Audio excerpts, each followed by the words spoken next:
اتنی رحمتیں، اتنی برکتیں اور اتنی نعمتیں ہونے کے باوجود بھی وہ پھر کیوں گئے تھے؟ یعنی ایسی کیا چیز تھی جو انہیں دور کر دیتی تھی نیکی سے؟ وہ تھا نیکی کا تکبر، دلوں کا سخت ہو جانا۔ ثم قست قلوبکم، کہ ان کے دل اس کے بعد سخت ہو گئے۔ تو دل جب سخت ہو جاتے ہیں پھر نیکی میں لذت نہیں آتی۔ نیکی کی لذت اور نیکی کی چاشنی کے لیے انسان کے دل کا نرم ہونا بے حد ضروری ہے۔ اس کے بغیر انسان کی نیکی کے اندر خشوع خضوع آ ہی نہیں سکتا۔ خشوع خضوع آتا ہی تب ہے جب دل نرم ہوتا ہے۔ بھائی اگر نرم چیز پر چوٹ لگے تو اس کو فوراً فرق پڑتا ہے، لیکن پتھر پر چوٹیں پڑتی رہیں اسے فرق نہیں پڑتا۔ تو جو نرم دل ہوگا اس کے اوپر عبادت اثر کرے گی، اسے نماز کا فائدہ بھی نظر آئے گا۔ جو دل پتھر ہو چکے ہیں انہیں بڑا وقت لگے گا، اور اگر وقت کم لگانا چاہتے ہیں اور چاہتے ہیں کم وقت میں دل نرم ہو جائے، اس کے لیے پھر ضروری ہے کہ اللہ کا ڈر خوف دل میں آ جائے اور آنکھوں سے آنسو بہہ پڑیں، تو پھر یہ ہے کہ دل کی جو زمین ہے وہ نرم پڑ جائے گی۔ پھر اس کے اوپر یہ ہے کہ وہ باغات بھی اگ سکتے ہیں، وہ کھلیان بھی ہو سکتے ہیں، وہ دل سنہرا ہو سکتا ہے، لیکن اس کے لیے یہ بے حد ضروری ہے کہ دل کی زمین نرم ہو۔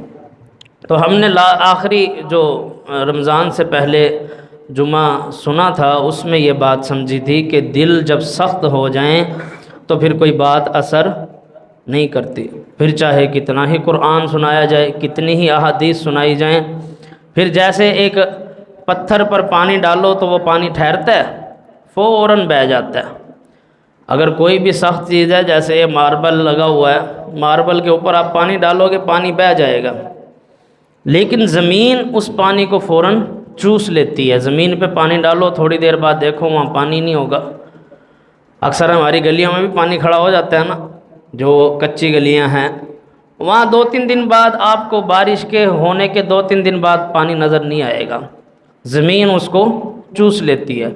لیکن اگر کوئی پانی کو راستہ ہی نہ ملے، انسان اپنے دل کے ارد گرد ایسے بلاک لگا دے، کبیرہ گناہوں کے، سختیوں کے انبار لگا دے، راستہ ہی نہ دے اپنے دل کو، جب وہ سب کو ہی غلط کہنا شروع کر دے کہ یہ بھی غلط ہے، یہ بھی غلط ہے، یہ بھی غلط ہے، یہ مولوی ہوتے ہی ایسے ہیں، یہ ملا ہوتے ہی ایسے ہیں، اور جاؤ جی جاؤ، آئے بڑے حاجی نمازی ہمیں دین سکھلاؤ گے، جب وہ سب کے اوپر ہی فتوے لگانا شروع کر دے گا، پھر اس نے راستہ ہی کوئی نہیں چھوڑا جہاں سے بات اندر دل میں اتر جائے۔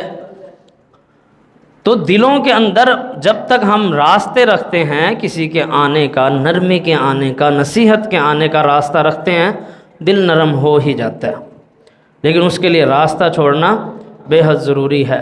اب بندہ اپنی مسجد کا راستہ ہی بند کر دے، مسجد کے سامنے سے تو گزرے، مسجد میں نہ آئے، اس نے اپنا نرمی کا راستہ بند کیا ہوا ہے۔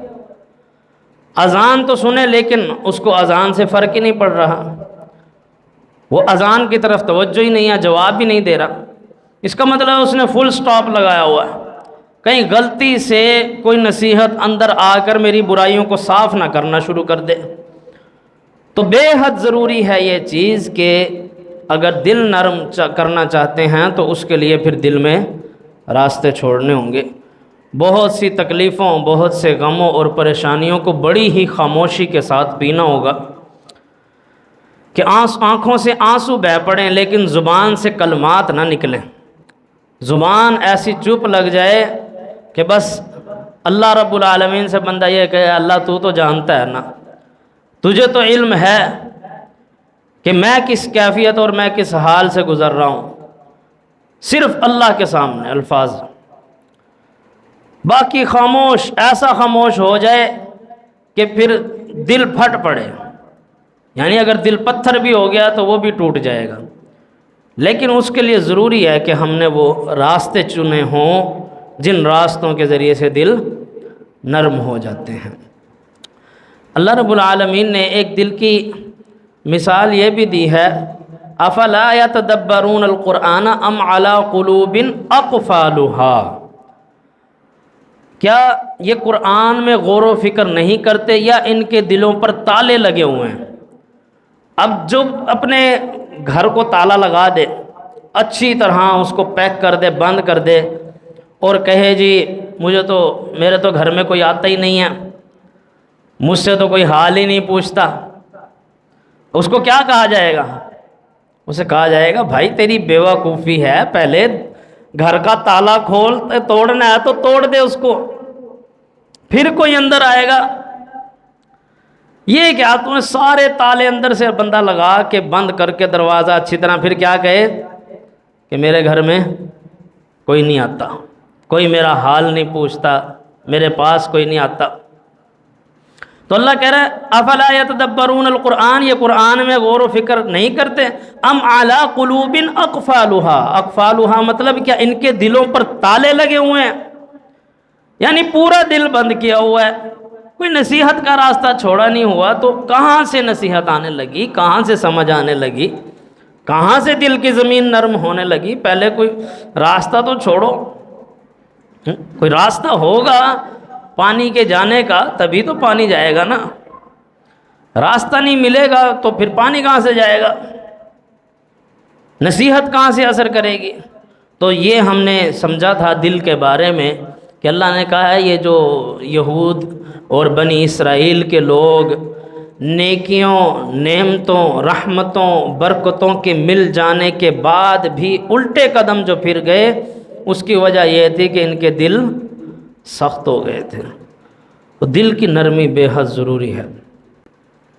وہ ایک شاعر کہتا ہے غم گیا پوری کائنات گئی، یہ تکلیف اور غم کا ہونا اتنا ضروری ہے۔ جس کے پاس کوئی غم تکلیف ہے ہی نہیں، وہ پتھر دل ہو جاتا ہے۔ جو کہے کہ میں تو بس مجھے تو فرق ہی نہیں پڑتا کوئی مر جائے، مجھے تو کوئی فرق ہی نہیں پڑتا کسی کو کیا ہو رہا ہے، مجھے تو فرق ہی نہیں پڑتا کوئی کیسے حالات میں جی رہا ہے، یہ وہ لوگ ہیں جن کو غم جیسی نعمت ہی نہیں ملی۔ غم بھی ایک بڑی نعمت ہے، تکلیف ایک بڑی نعمت ہے۔ اگر تکلیف نہ ہو تو انسان کو پتہ ہی نہ چلے کہ میرے مسئلہ کیا ہے۔ یقین جانو، آپ کے بازو پہ لگی چوٹ، چاقو، کوئی چیز، ڈنڈا ایسا بجا ہے کہ ہڈی کریک ہو گئی ہے، لیکن درد نہیں ہے، تکلیف نہیں ہو رہی، ذرا بھی تکلیف نہیں ہے، کیسے پتہ چلے گا بھائی بازو میں مسئلہ ہے؟ کیسے پتہ چلے گا اندر کوئی فالٹ آیا ہے؟ یہ تکلیف ہی تو میسج دیتی ہے دماغ کو کہ یہ یہاں مسئلہ ہوا ہے، اس کو ٹھیک کرنا ہے۔ تو یہ غم بھی بڑی نعمت ہے، یہ تکلیف بڑی نعمت ہے۔ اللہ بندے کو تکلیفوں میں ڈالتا ہے۔ نبی کریم صلی اللہ علیہ وسلم نے فرمایا مومن کے پاؤں میں جب کانٹا بھی چبھتا ہے اللہ رب العالمین اس کے بدلے بھی اس کو نیکی دیتا ہے۔ ایک مومن مسلمان کے جب کانٹا بھی چبھتا ہے، ذرا سی تکلیف ہوئی ہے، تو یہ غم بڑی تکلیف بڑی نعمت ہے۔ تو ایسے لوگ ہیں جن کے دل زندہ ہیں، جو اپنے دکھ تکلیف کو بھی سمجھتے ہیں، دوسرے کے درد اور دکھ تکلیف کو بھی سمجھتے ہیں، جنہیں کسی بات سے فرق نہیں پڑتا، وہ دل مردہ ہے۔